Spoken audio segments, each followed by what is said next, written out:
Bismillahirrahmanirrahim. Assalamualaikum warahmatullahi wabarakatuh. Alhamdulillahi rabbil alamin. Wassalatu wassalamu ala ashrafil anbiya'i wal mursalin wa ala alihi wa ashabihi ajma'in. Subhanaka la ilma lana illa ma 'allamtana innaka antal alimul hakim.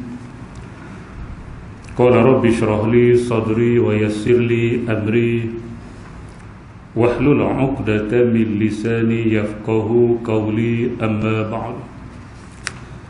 Fa inna asdaqal hadisi kitabullah wa khairal hadi hadi Muhammadin sallallahu alaihi wasallam wa syarrul umuri muhdatsatuha wa kullu muhdatsatin bid'ah wa kullu bid'atin dhalalah wa kullu dhalalatin finnar. Alhamdulillah, kita bersyukur kepada Allah Subhanahu wa taala kerana sekali lagi dengan izin Allah Subhanahu wa taala kita dapat teruskan pada malam ini sesi kuliah Maghrib setiap Rabu, dan malam ini kita guna kitab Al-Halal wal Haram fil Islam, Profesor Dr. Yusuf Al-Qaradawi. Kita masuk bab yang ketiga.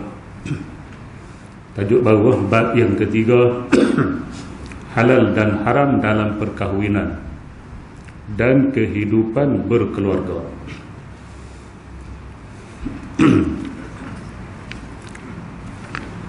Muka surat 264. Baik, tajuk ni agak panjang lah dah tuan-tuan muslimin dan muslimat yang dirahmati sekalian. Perbincangan dia bab kahwin ni memang panjang, walaupun panjang seronok. Hero senyum lah. Habis bab ni jalan, aku terima nikahnya.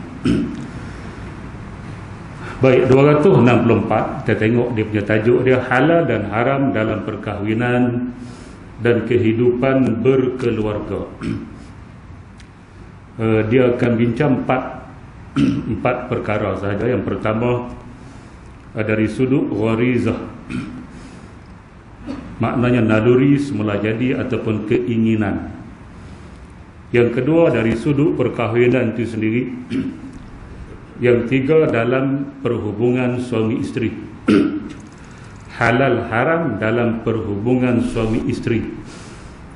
Makna bukan semuanya halal lah. Walaupun kita dah angkat nikah, aku terima nikahnya, ada benda haram kita dengan dia, dan dia dengan kita tu ada benda haram. Kena mengaji lah halal haram dalam hubungan suami isteri itu sendiri. Dia pecah dua konsep perancangan keluarga. Kita nak rancang keluarga macam mana, nak dapatkan anak 2 ke 3 ke 4 ke 5 ke 6 ke, boleh ataupun tidak dalam Islam, kita bincang nanti. Yang kedua permasalahan talak. Itu yang ketiga. Tajuk yang keempat ialah hubungan antara kedua ibu bapa dengan anak-anak. Jadi bolehkah kita nak masuk campur urusan suami isteri anak-anak kita ni? Bolehkah sebelah isteri masuk sebelah anak dia perempuan, sebelah bapa masuk sebelah lelaki, jadi gaduh lagi besar. Jadi semua ni kita kena mengaji. InsyaAllah rumah tangga yang dibina akan harmoni sehingga ke syurga. Bukan sehingga ke anak cucu, tidak, sehingga ke syurga. Baik tuan-tuan muslimin dan muslimat yang dirahmati sekalian, jadi kita akan bahas tajuk yang pertama dulu pada malam ini. Dari sudut gharizah ataupun naluri semula jadi. Arab panggil gharizah, kita sebut naluri semula jadi ataupun keinginan. Qala al-musannifu rahimahullahu ta'ala wa nafa'na wa iyyakum bi'ulumihi fid daraini amin ya rabbal alamin. Kata pengarang rahimahullahu ta'ala, Allah Subhanahu wa ta'ala telah menciptakan manusia untuk menjadi khalifah bagi memakmurkan bumi ini. Jadi kita ni dicipta oleh Allah Subhanahu Wa Taala sebagai khalifah. Khalifah tu makna apa? PM tidak. Khalifah bukan makna Perdana Menteri. Khalifah makna dia pengganti. Oleh kerana itu disebut Al-Khalifatul Ula, Sayyiduna Abu Bakr As-Siddiq. Pengganti Nabi yang pertama ialah Abu Bakar As-Siddiq. Dia ganti Nabi, bukan dia jadi Nabi. Dia cuma ganti Nabi untuk menguruskan urusan orang-orang Islam. Tu nama dia khalifah, pengganti. Dan khalifah yang kedua, pengganti yang kedua, Umar Al-Khattab. Tapi dia nak sebut khalifah tu kena sebut dua kali. Sebab dia bukan menggantikan Nabi. Dia menggantikan Abu Bakar As-Siddiq. Maka disebut khalifati Rasulullah. Pengganti kepada pengganti Rasulullah sallallahu alaihi wasallam. Dia nak sebut dua kali ni khalifati. Arab memang dia tak suka jenis-jenis ni. Maka Umar Al-Khattab dia telah buat satu kalimah baru, nama dia Amirul Mukminin. Nah, dia menggunakan kalimah Amirul Mukminin, mudah disebut. Dia menyebut khalifati Rasulullah tu agak panjang. Maka disitulah lahirnya kalimah Amirul Mukminin, raja kepada sekalian orang-orang Islam. Baik tuan-tuan dan muslimat yang dirahmati, khalifah pengganti. Wa iz qala rabbuka lil malaikati inni ja'ilun fil ardi khalifah. Dan ingatlah wahai Muhammad ketika mana kami mencipta manusia Adam alaihissalam ini untuk jadi khalifah. Khalifah di atas muka bumi. Artinya pengganti Allah Subhanahu Wa Taala untuk menguruskan bumi. Wakil Allah Subhanahu Wa Taala untuk menguruskan bumi ini. Itu nama dia khalifah. Sebab tu kita manusia dilantik oleh Allah Subhanahu Wa Taala menjadi khalifah di atas muka bumi. Nak bagi faham kalimah khalifah tu dulu. Nah, baik tuan-tuan dan muslimat yang dirahmati sekalian. Kalau tahlil hak pala panggil apa? Khalifah juga? Tak tu. Ganti apa? Ganti tuan rumah. Boleh. Tuan rumah kata tolong ganti tuan rumah. Patut tuan rumah buat. Tahlil tu tapi oleh kerana tuan rumah tak apa pandai, suruh Tok Imam lah. Tok Imam tu menggantikan tuan rumah. Khalifah lah juga. Boleh okay. Baik tuan-tuan.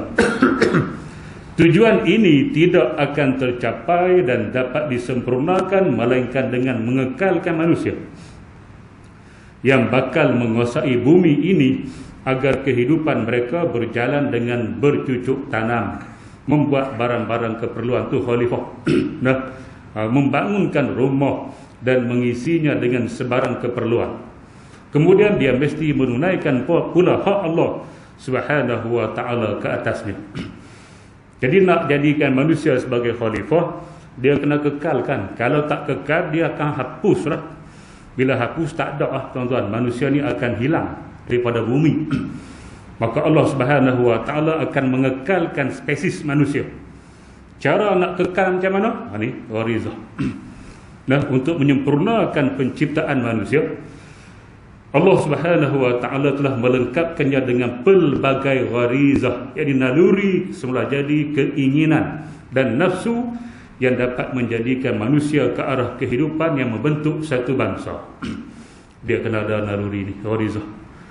Kalau tak ada hak ni, Nabi tak ada. Nabi. Kalau tak ada, Nasir tak ada, yang ni Nabi tak ada. Faham tak? Faham? Excellent. A+. Tuan-tuan dan muslimat yang dirahmati sekalian, lelaki bila lihat pada perempuan, dia ada keinginan. Tu gharizah nama dia.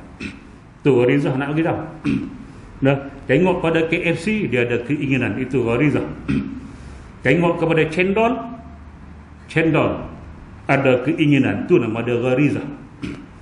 Kalau lelaki tengok perempuan macam tikus tengok besi, jangan. Tak ada anak. Manusia tidak akan berkembang. Nah, lelaki tengok perempuan macam tengok tikus tengok besi. Tikus dengan besi dia bukan boleh nak gigit, tengok saja itu. Tak ada apa. Nah, Nabi tak ada, Nasir tak ada. Aku ada. Tuan-tuan dan muslimat yang dirahmati, itu nama dia Allah nak nak apa dia memastikan manusia ni kekal hidup atas dunia, dia bagi nafsu itu. Dengan nafsu manusia boleh berkembang. Nafsu itu gharizah. Nah, dia mula situ. Jadi hak tak nikah lagi ni kok mana cerita ni? Hak tak nikah lagi kok mana cerita? Tak ada nafsu. Kan tak ada nafsu. Dia tak cukup duit lagi. Macam tu lah. Nah, semua ada nafsu, jangan kita tak ada. Ada. Tengok lebay. Takut pergi ke rumah huruf jengkeranya. Baik tuan-tuan dan muslimat yang dirahmati sekalian.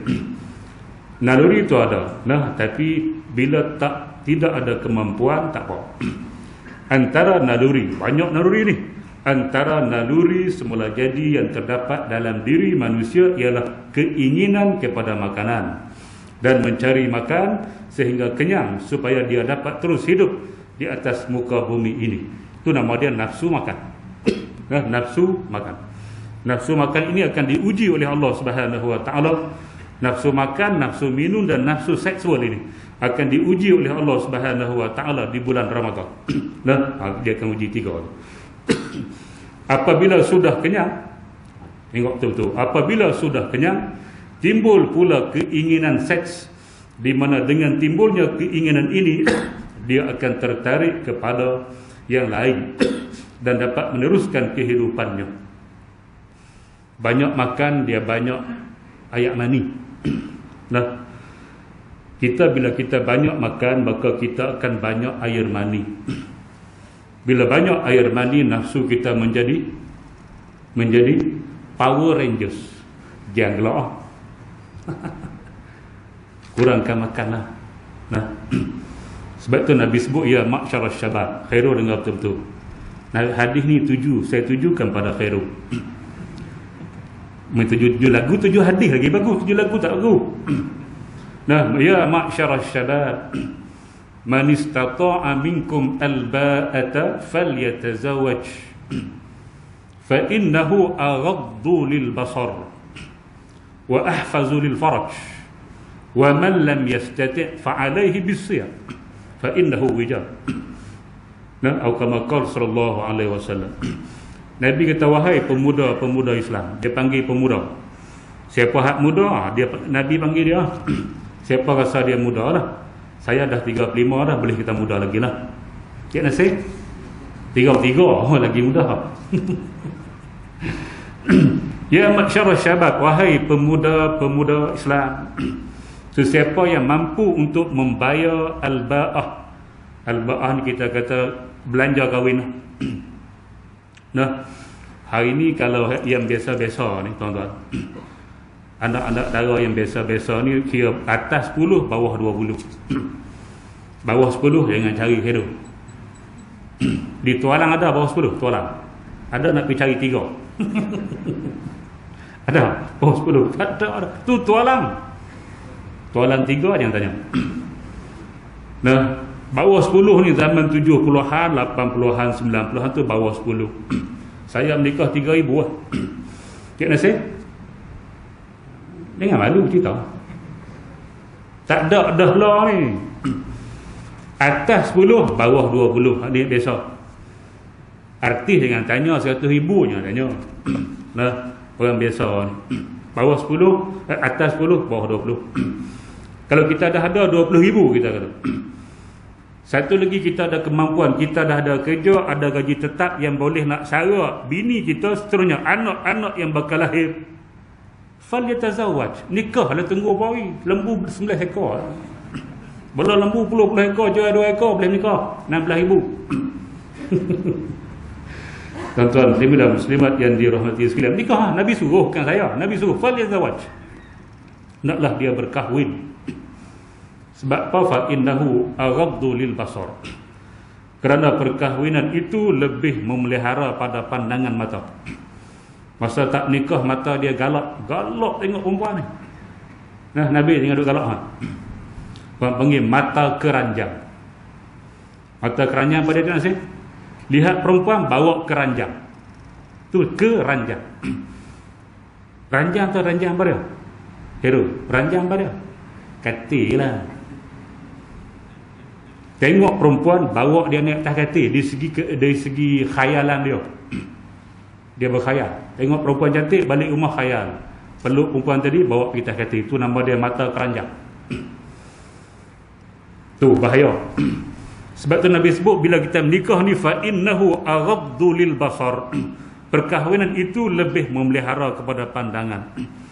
Makna kalau kita lihat perempuan di luar, kita bekerja mesti keluar. Kalau kita melihat, kita balik, kita ada isteri kat rumah, tak ada masalah, selesailah masalah tu. Nah, case close. Case close. Hak tak ada bini tu payah.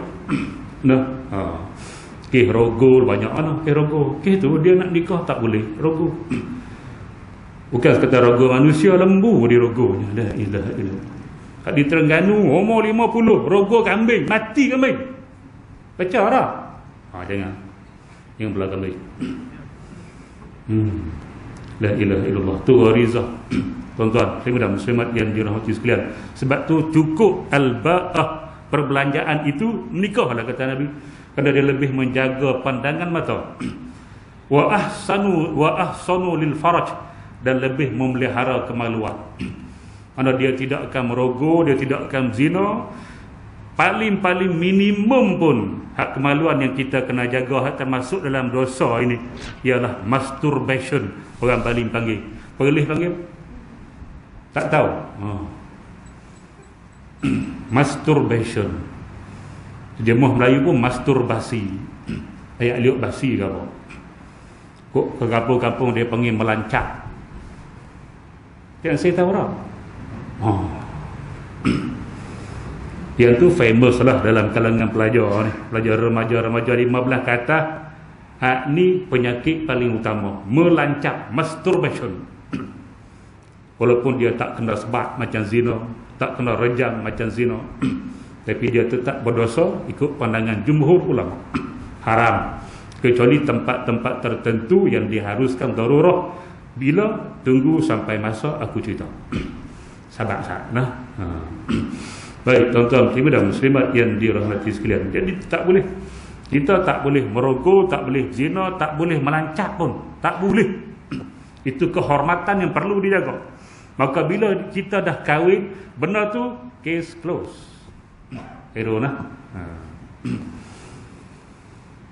Budak-budak muda saya cakap di dalam kelas, lebih-lebih lagi tingkatan 5. Tingkatan 5 memang mengaji bab nikah.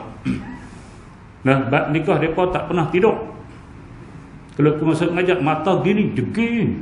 Lambat masuk, ustaz kena masuk lambat. Ni masa nak habis. Masuk bab akidah slow. Bab akidah slow. Nah, bab nikah laju. Tingkatan 5. Kita kena cerita, tingkatan 5 tengah duduk mengganas tu. Tuan-tuan, muslimat yang dirahmati sekalian, tak boleh buat. Dia boleh, kalau dari segi saintifiknya, kajian WHO, dia boleh menyebabkan mata jadi kelabu. Aku mula pakai spek umur 45. Mata aku tak kelabu. 45 biasa, normal bagi manusia. Ni umur 15 pakai spek, jengkren. Umur 20 pakai spek. Bukan kita tuduh, tidak. Itu dia boleh jadi ke arah itu. Nah, tuan-tuan dan muslimat yang dirahmati, boleh menyebabkan rabun pada pandangan mata, lemah syahwat, macam-macam lah. Nah, okey. Jadi benda tu kena jaga. Tak boleh tu, mesti jaga. Wa ahsan lil faraj, jalan dia menikah. Siapa kena penyakit tu, penyakit tadi mengeluarkan mani dengan sengaja, masturbation itu, ubat dia satu, menikah. Selagi dia tak menikah, penyakit tu tidak boleh diubat. Bila jumpa doktor pakar di seluruh dunia mana pun, tak akan lega penyakit tu. Dia akan sembuh bila dia menikah. Tu hero. Hero saja. Lama tak main, aku geram ke dia. Aku banyak tanya malam ni. Baik, tuan-tuan dan muslimat yang dirahmati sekalian, gitu. Wa man lam yastati', Nabi kata, siapa yang tak mampu menikah. Hak tadi kalau mampu menikah, sebab dia banyak, dia boleh banyak menyelamatkan kita. Tapi kalau tak mampu, nak macam mana? Fa alaihi bisiyah, Nabi sebut, maka dia hendaklah berpuasa, puasa sunat. Senin Khamis ke, puasa lah.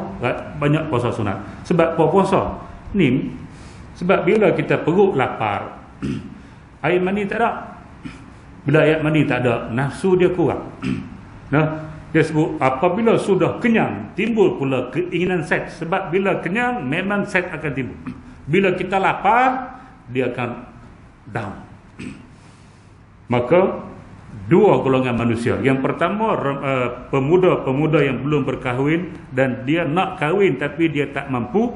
Satu lagi, yang kematian isteri, bukan pemuda, retua, bini mati, umur muda lagi, baru 40, 45, umur muda, bini mati. Dia pun sama, banyakkan puasa. Nah, tuan-tuan dan muslimat yang dirahmati sekalian, sambil-sambil nak cari tu, banyakkan puasa. Sebab puasa boleh menurunkan nafsu, keinginan seksual. Makan banyak, seks dia kuat. Baik, tuan-tuan, dia akan tertarik kepada lain dan dapat meneruskan kehidupannya. Naluri semula jadi ditempatkan di dalam jiwa manusia yang menjadi tempat penyaluran untuk menjalankan peranannya dan memuaskan keinginannya. Oleh yang demikian, manusia itu mesti berhadapan dengan salah satu daripada 3 pendirian. Baik, ada 3 pendirian yang manusia kena hadapinya. Yang pertama, pendirian manusia di hadapan keinginan hubungan lelaki dan perempuan.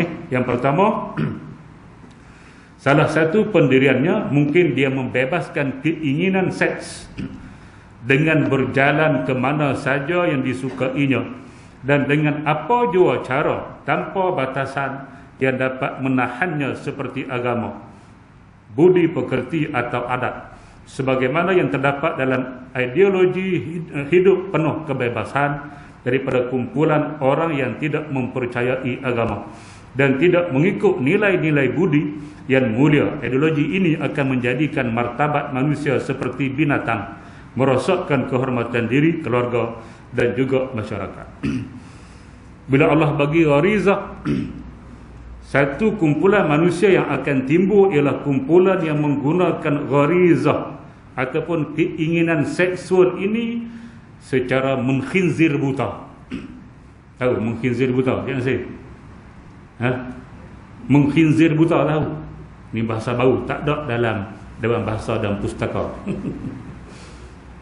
Nama dia seks bebas. Eropah, perempuan yang umur 18 ke atas tak ada dah gadis, tak ada darah. Seks bebas. Tuan-tuan dan muslimat yang dirahmati sekalian, itu di Eropah dulu lah dah masuk ke negara-negara Islam, termasuk kita Malaysia. Berapa banyak dalam setahun itu anak-anak luar nikah didaftarkan di Jabatan Pendaftaran Negara seluruh Malaysia. Berapa banyak? Mana kerja Jabatan Negara? Pencen tak pencen, tolong cerita. Ratus-ratus ribu anak luar nikah. Orang dulu kata anak haram jadah, didaftarkan. Yang tu didaftarkan, yang dia lempak dalam sungai tak kira lagi, yang dia bakar hidup-hidup tak kira lagi, yang dia masuk dalam tanah flash tak kira lagi. Tu manusia, dia akan pergi situ. Tuan-tuan dan muslimat yang dirahmati sekalian, dia akan bincang dalam bab zina. Cuma nak bagi mukadimah, manusia dengan gharizah, dengan nafsu ini ada hak jenis ni. Jenis nafsu seks bebas. Dia tak perlu kepada menikah, dia buat ikut suka hati dia, macam binatang, macam kambing, macam kebau, macam lembu, macam ayam, macam tu lah. Dengan ibu bapa sendiri pun dihentam kromo ayam jantan tu. Nah, hentam mak dia sendiri. Binatang semua macam tu, dia bukan kenal mak. Bila dia ada nafsu, dia tak kenal. Saya pengalaman bela arnab 3 bulan boleh kita letak sekali. 3 bulan ke bawah. Lebih 3 bulan letak, dia kabat. Tahu kabat? Ni pakar tak ni. Dia kabat jenis hui makan lah kita. Tuan-tuan dan muslimat yang dirahmati sekalian, mak dia pun dia kabat. Tu nama dia binatang. Sama lah manusia hari ni pun tak kenal ibu bapa. Saya baca dalam satu artikel yang ditulis oleh seorang ahli bomba penyelamat. Dia kata mereka dapat satu panggilan, ada satu aksiden di satu tempat lah. Pergi rupanya panggilan palsu, tak ada pun. Dia pergi tu tak ada, tempat dia yang disebut tu tak ada pun. Ini di antara dilema yang berlaku lah kepada mereka. Saya saja sonok-sonok panggil, kesian kat mereka. Pergi tu letih buang minyak, buang tenaga. Patah balik, lalu satu kawasan mereka ternampak di curang tu ada satu kereta yang terbalik. Saya ada atas. Tapi hat telefon tadi bukan yang tu, tempat lain nak arah balik dah. Hat pergi tu tak ada. Tapi Allah nak tunjuk yang ni berlaku, tak ada siapa tengok. Jatuh bawah. Tapi mereka nampak. Turun. Mereka buka kereta tadi. Ada 4. 3 lelaki, seorang perempuan. 3 lelaki, seorang perempuan. Driver lelaki, di belakang tu 2 lelaki, seorang perempuan di tengah. Yang menyedihkan ialah dalam keadaan tidak pakai seurat benang. Tidak pakai seurat benang, tak pakai baju, telanjang bulat. Sini panggil apa? Bulat juga. Telanjang bogel. Ni umur apa? Umur apa? 14 tak boleh dengar. Cik Nasir, ni 4 menikah yang bawa dia minggu depan. 18 kata. Ni tajuk ni. Takut dia cepat lagi, Cik Nasir susah. Aku tak kisah. Cik Nasir susah. Baik, tuan-tuan muslimin dan muslimat yang dirahmati sekalian, tak pakai apa. Yang hak belakang tu sedang bersama. Lelaki 2, perempuan tengah seorang. Sedang berzina. tak lepas ni. Tapi mati semua lah. Bila pergi hospital, semua dibuat postmortem, semua dibuat pengecaman yang amat menyedihkan. Satu keluarga. Driver tu bapak dia, hak belakang tengah perempuan tu ibu dia, hak kiri kanan anak lelaki 2 zina dengan mak. Tu nak cerita. Benda tu berlaku. Tuan-tuan dan muslimat yang dirahmati sekalian. Tapi inilah disembunyikanlah benda-benda macam ni. Aib. Jadi kita kena ingat, sebagai bapa kita kena jaga sungguh anak. Anak lelaki pun kena jaga, lebih-lebih lagi anak perempuan. Anak lelaki tu kalau dia buat, dia tak nampak pada dia.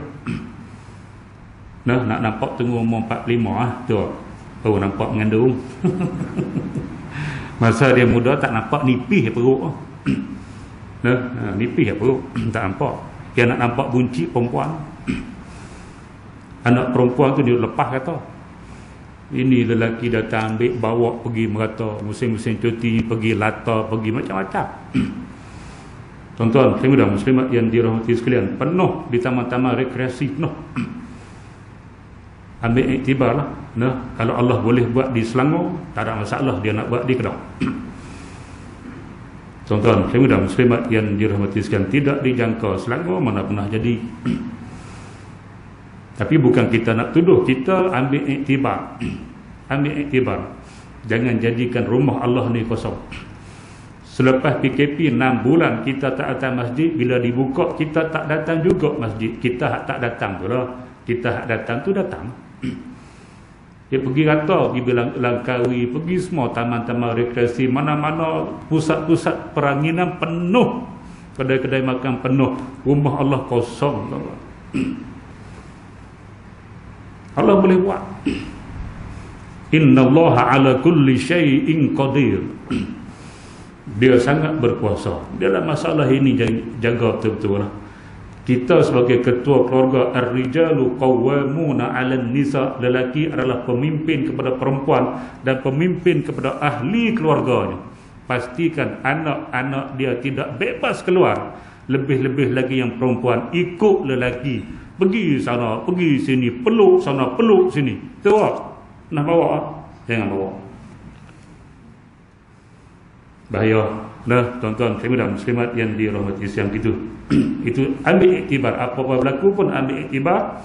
Kalau boleh berlaku tempat mereka, tempat kita, tidak ada masalah bagi Allah Subhanahu Wa Taala untuk buat benda yang sama, bahkan lebih teruk daripada itu, dia boleh buat. Nah, ambil iktibar. Baik, tuan-tuan, muslimat yang dirahmati sekalian. Seks bebas. Ini tajaan Yahudi laknatullah. Kata 5S tu. Di antara 5S, selain daripada song, selain daripada smoke, seks. Mereka menajar seks bebas. Nah, tak payah duk nikah. Nikah ni mahal. Sampai belasan ribu, puluhan ribu. Hampa menikah dulu. Tak payah duk angkat. Lepas tu baru angkat. Baru dia murah. Tu je nasi. Okey, kita akan bahas dalam bab zina. Ini sebagai mukadimah. Baik, itu satu golongan manusia bila berhadapan dengan naluri, dengan keinginan seksual, dia akan gunakan sebebas-bebasnya, dinamakan sebagai seks bebas yang tidak ada batasan. Baik, yang kedua pula, dia lawan hak pertama. Yang kedua, pendirian yang lain adalah kemungkinan dia menanam dan mematikan keinginan seksnya. Mati terus. Hak tadi guna sebebas-bebasnya, yang ni matikan terus seks dia.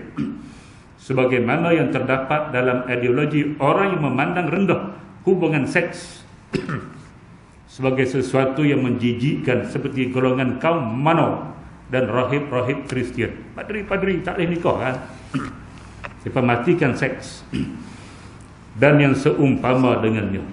Pendirian ini akan mencacatkan naluri semula jadi yang diciptakan oleh Tuhan untuk manusia, serta membatalkan fungsinya, di samping menentang manusia, di samping menentang hikmat Tuhan yang telah melengkapkan seks itu dalam diri manusia dan fitrah penciptaannya. Malah ianya juga melanggar aturan hidup yang menggunakan keinginan ini untuk meneruskan perjalanan hidup manusia. Allah cipta manusia bagi keinginan ini, gharizah ini, untuk meneruskan kelangsungan hidup generasi manusia. Tiba-tiba kita matikan dia, nanti tersekat generasi manusia, tidak boleh mati. Nah, nama dia kasih. Tuan-tuan, khasi. Kalau untuk binatang panggil khasi. Nah, kambing kita khasi dia. Kita sebut kasihlah hak Melayu mudahid. Kita kasih kambing. Lepas tu dia akan jadi gemuk, jadi gemuk, jadi gemuk, ala-ala Undertaker sebelah tu. Lembu kita kasih, gemuk, gemuk, gemuk sebelah. Sebab kasih, bila kita kasih, dia sudah tidak ada keinginan, gharizah dia, kita matikan. Bila kita matikan, dia tak payah fikir tina. Dia tak payah fikir tina. Dia fikir makan, minum tidak. Makan, minum dia gemuk. Tu kira. Duduk kejar, dia tak gemuk. Dikejarnya. Menuju 4 belasan. Sungguh, dia main mengajar, dia kuruh dia. Bila kita matikan keinginan dia, dia gemuk. Dia tak fikir, dia tak ada lintasan nafsu, tidak ada. Maka dia akan makan gemuk, makan gemuk, makan gemuk. Kita ambil daging dia. Bolehlah sebab dia tu binatang yang dimakan. Tuan-tuan, muslimin dan muslimat yang dirahmati sekalian, bolehkah kita nak kasih kucing? Kira banyaknya kucing, nah, bila banjir je nak selamat. Tuan-tuan, nah, bolehkah kita nak kasih kucing? Nak bagi dia tidak membiak. Tuan-tuan, muslimin dan muslimat yang dirahmati sekalian, kucing, siapa belah kucing Cina, pilah kasih, mandulkan dia. Ratus-ratus ringgit jugalah kena buat lah. Saya buat. Saya tak nak bagi beranak. Saya bagi beranak sekali, saya buat. Mandulkan dia. Nah, kita mandul, kita selesai. Lepas tu kita lepas pun tak ada masalah. Jantan mana nak kejar lah. Tak ada hal, dia tak mengandung lah. Kita dah mandulkan dia. Hak jantan boleh tak mandul? Kunci jantan. Ni dua, kalau kambing tak apa, kita boleh makan. Ni kucing gemuk pun kan boleh sembelih. Tak ada mazhab kata kucing tu boleh makan. Nah, tuan-tuan muslimin dan muslimat yang dirahmati sekalian, jadi kucing pun boleh dikasih. Tapi nak kasih masa mana? Masa dia belum akil balik. Tahu dia lah. Berapa umur je nasi? Kucing belum akil balik. Sudah tak ngaji bab kucing. Pergi tanya mereka duduk di pejabat haiwan, kucing akil balik umur berapa? 6 bulan ke atas tu boleh lah. Mana masa belum akil balik, artinya dia tidak ada nafsu. Nah, dia tengok kucing Cina, dia tak nak hambat air, dia cuma mencung gitu lah. Masa tu kita kasih, tak apa. Lepas tu dia terus tak ada nafsu lah. Tapi kalau ada nafsu dah kita pergi kasih dia, jahanam lah. Jadi dosa lah kita balik. Dia dah ada nafsu, duk kejar pun Tina dah. Sehari 5 ekor je. Tiba-tiba pergi kasih, jengkreng ya dia. Tu mana jengkreng. Nah, tetapi kalau kucing tu, kalau kita tak kasih hak jantan ni, dia suka kencing atau sudah. Dia pergi tayar kereta, ngajar. Mana? Pergi tayar motor, pergi dinding mari kita, jubah kalau gantung panjang pergi jubah, jubah. Tuan-tuan kejemur jubah, lipat ke atas, sangkut sini jubah, kaki jubah. Turun bawah nanti dia pergi jubah. Jahat kucing ni. Tempat lain luas lagi saja tak nak. Potong bang. Kasih. Nah, kau nak buat masa dia belum akil balik lah. Belum dia ada nafsu tu buat. Bila dia ada nafsu tu masalah. Dia akan boleh pergi pada haram ataupun sekurang-kurangnya makruh. Nah, binatang ni, hati-hati. Tuan-tuan, hadirin muslimat yang dirahmati sekalian. Baik. Jadi golongan yang kedua, mematikan nafsu. Yang ni dia akan bercanggah dengan tabi'i ataupun tabiat manusia. Manusia tak boleh. Bila dia nak matikan nafsu, dia tak boleh. Sebab manusia bukan boleh buat macam kucing tu. Bukan boleh buat macam kambing tu nak matikan nafsu. Dia cuma matikan begitu. Dia cuma berpuasa gitu je lah. Tak boleh. Nah, sebab tu bila kita baca banyak berlaku sumban mahram. Kesumban mahram, perzinaan jugalah di antara orang-orang yang mengatakan mereka mematikan nafsu, tapi sebenarnya nafsu mereka tidak mati sebenarnya. Nah, tidak mati. Akan berlaku secara tersembunyi, benda tu akan berlaku, orang tak tahu. Sebab nafsu memang tak boleh dimatikan. Baik, tuan-tuan, hadirin muslimat yang dirahmati, selagi mana kita makan dan minum, nafsu tak boleh mati. Kecuali kita ni berpuasa sepanjang hidup, hari-hari puasa, siamud dahr, puasa sepanjang hari, mungkin boleh mematikan nafsu, tapi tidak seluruhnya. Dia masih ada, cuma tidak kuat, tidak Power Rangers yang tu je. Baik, tuan-tuan, hadirin muslimat yang dirahmati, itu yang kedua. Jadi kita tak boleh masuk kumpulan pertama pun, kita tak boleh masuk situ. Kita ada agama, kita ada undang-undang, tak boleh kita buat seks bebas. Yang kedua pun kita tak boleh. Ini menyanggah fitrah yang Allah cipta manusia. Semula jadi ada nafsu, tiba-tiba kita mematikannya. Ini adalah melanggar fitrah manusia, tak boleh buat. Maka kita pergi yang ketiga. Golongan ini golongan yang selamat. Apa dia ketiga? Pendirian yang terakhir, iaitu meletakkan batas-batas yang berfungsi untuk memelihara jiwa manusia, mengawal perbuatannya tanpa mematikan keinginannya. Keinginan nafsu biarlah, cuma kita kawal. Itu kita kawal. Islam dia macam tu. Perbuatannya tanpa mematikan keinginannya yang rendah dan melepaskannya secara tidak terkawal, sebagaimana yang diletakkan cara-cara di dalam agama-agama samawi. Agama samawi, agama berlandaskan kitab yang turun daripada langit. Samawi itu as-sama, langit. Yang ada kitab daripada langit 3 aja. Yang pertama Islam, yang kedua Kristian, yang tiga adalah Yahudi. Yahudi itu Taurat hak dululah. Nah, Kristian ialah Injil.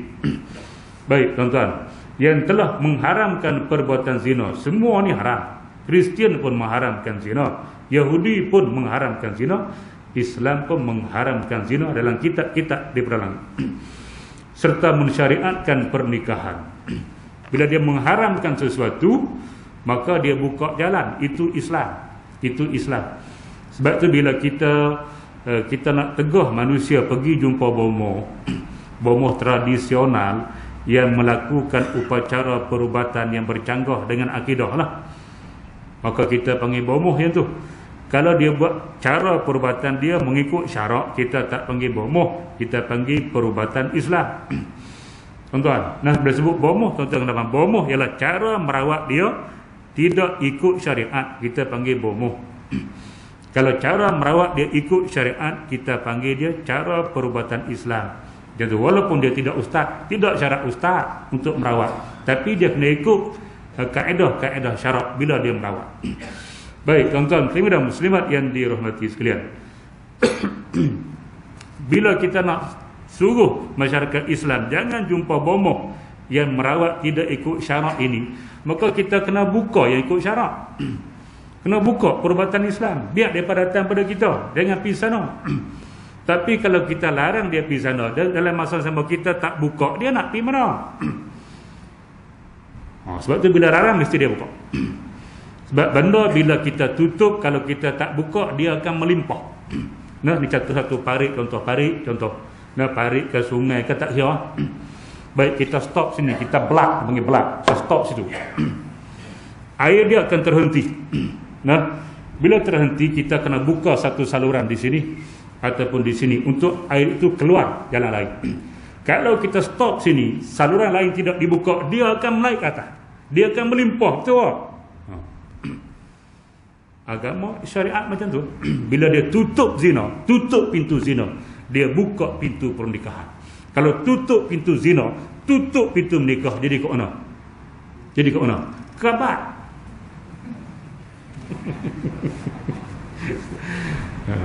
Nah, bahaya. Islam gitu, dia tutup zina, dia buka pernikahan. Dia buka pernikahan. Baik, tuan-tuan. Khususnya agama Islam yang telah mengakui keinginan seks, lantaran itu Islam menunjukkan jalan melaksanakannya dengan cara yang halal serta melarang sikap mencegah keinginan nafsu untuk meninggalkan perhubungan dengan wanita. Islam juga mengharamkan perbuatan zina serta jalan-jalan yang menarik kepada perbuatan zina dengan pengharaman yang tegas. Nama dia muqaddimah zina. Nah, apa-apa yang boleh bawa kepada zina, maka Islam melarang daripada awal. Sebab tu disebut wala taqrabu zina. Kita akan baca nantilah. Wala taqrabu zina innahu kana fahishatan wa sa'a sabila. Jangan kamu menghampiri zina. Dia tak sebut wala taznu, jangan berzina. Kita tak jumpa ayat wala taznu, jangan berzina. Yang kita jumpa la yaznun ada. Di antara sifat-sifat ibadur rahman, hamba Allah yang bersifat rahman, di antara sifat mereka ialah wala yaznun, mereka tidak berzina. Nah, surah Ar-Rum. Surah Ar-Rum apa? Lupa. Tuan-tuan dan muslimat yang dirahmati sekalian. Al-Furqan, nah surah Al-Furqan. Ayat ni wala taqrabu zina, jangan hampir kepada zina. Dia tak kata jangan berzina. Makna segala jalan yang boleh membawa kepada zina, Islam mengharamkannya. Sehinggalah pada penglihatan pun, melihat. Kita akan baca nanti cuma sebagai mukadimah, melihat pun Islam suruh jaga. Nah, ghaddul basar, dia kata tundukkan pandangan mata. Kullil mu'minin yaghuddu min absarihim. Surah An-Nur. Wahai Muhammad, katakan kepada orang-orang beriman lelaki ni, yaghuddu min absarihim, hendaklah mereka menjaga pandangan mata mereka. Sebahagian pandangan mata, mana hak benar halal tengoklah, hak haram tu jangan tengok. Sebahagian, yang halal tak boleh tengok, yang haram tak boleh, yang halal boleh. Tu kata sebahagian. Min absarihim, sebahagian pandangan. Hak haram tak boleh. Begitu juga wa kullil mu'minat, katakan juga pada orang-orang perempuan yang beriman, yaghdudna min absarihinna, hendaklah mereka menjaga sebahagian daripada pandangan mata mereka daripada melihat benda-benda yang haram. Nah, tuan-tuan muslimin dan muslimat yang dirahmati, melihat benda haram ialah melihat kepada aurat lelaki dan wanita haram. Sebab itu satu pepatah Arab menyebut an-nazratu fabtisamatu fakalamun fasalamun fa mau'idun faliqa'un. An-nazratu, pertama sekali ialah dia melihat kepada seorang perempuan. Contoh, seorang lelaki muda melihat kepada seorang perempuan muda juga. An-nazrah, jadi melihat, selepas dia melihat fabtisamah, maka dia senyum tengok perempuan. Takkan tak senyum tengok perempuan? Mesti senyum tengok lelaki, tak senyum perempuan senyum. Nah, melihat kemudian senyum. Senyum ada makna tu. Fabtisamatun fakalamun, maka dia mula menyapa. Assalamualaikum. Tak nombor telefon dia. Tu fakalamun. Fasalamun fakalamun, maka dia menyapa, dia mula cakap lah. Mula cakap. Hak geng-geng muda tahulah. Nah, masa duk ngorak dulu saya pun. Universiti dulu duk ngoraknya tu lah. Nah. Dia minta, lepas dah cakap fa mau'idun, maka buat janji temu. Mau'id tu janji temu. Orang Bali panggil dating. Nah, selepas dia buat janji temu, dating tu, faliqa'un, maka bertemulah. Nah, bertemu, lepas tu bertemu pula, lepas tu bertemu pula, lepas tu bertemu pula, lepas tu jengkreng. Asal daripada pandangan mata. Maka pandangan mata juga kita kena jaga, sebab dia dikira muqaddimah kepada zina. Itu kena jaga mata. Nah, okey. Tuan-tuan, inilah konsep yang sama dan pertengahan. Jika tidak kerana adanya anjuran untuk berkahwin. Kalau Islam tidak menganjurkan berkahwin, nescaya keinginan seks tidak akan dapat memainkan peranannya untuk kelangsungan wujudnya bangsa manusia di atas muka bumi ini. Jika tidak kerana pengharaman zina dan pengkhususan lelaki dan wanita yang tertentu dalam kehidupannya, nescaya tidak akan subur kehidupan berkeluarga yang terbina dalam naungan kasih sayang yang bernilai tinggi. Kalau Islam tidak menganjurkan perkahwinan, tak ada anak lah kita, tidak ada generasi. Dan kalau Islam tidak mengharamkan zina, maka akan melahirkan anak-anak zina, anak-anak yang tidak ada kualiti. Sebab waktu mereka berzina dalam keadaan yang cemas. Orang zina dia tak sama dengan suami isteri. Suami isteri, nah, minta maaf akhirnya 18 kata tak apa. Dia malam tamu dia tenang saja. Pintu kunci kena bilik kunci lah pintu. Mak pun tak masuk tu akhirnya. Dia tidak diganggu. Malam tamu orang panggil malam dia lah, kira raja sehari. Nah, pagi esok mak tak gerak subuh. Biar lah subuh gajah ke gajah pilah hari tu. Mak tu tak nak kacau. Mana mereka tenang, tidak ada siapa nak kacau mereka. Mereka bersama dalam keadaan yang harmoni, yang tenang. Tu pasangan suami isteri. Hak zina boleh itu. Pergi hotel bilik nombor 13. Masa nak zina takut orang ketuk pintu, jadi tak halau itu. Tidak harmoni. Anak akan lahir jadi serabut kalau jadi anak. Sebab tu anak zina kalau tak dididik dengan betul, dia akan jadi jahat.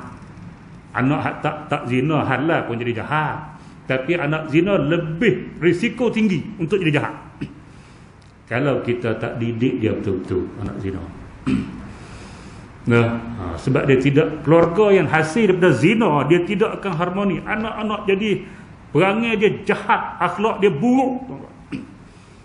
Satu keluarga ada 3 anak zina, satu kampung ada 30, ada 300, maka kampung tu akan jadi kampung jahat.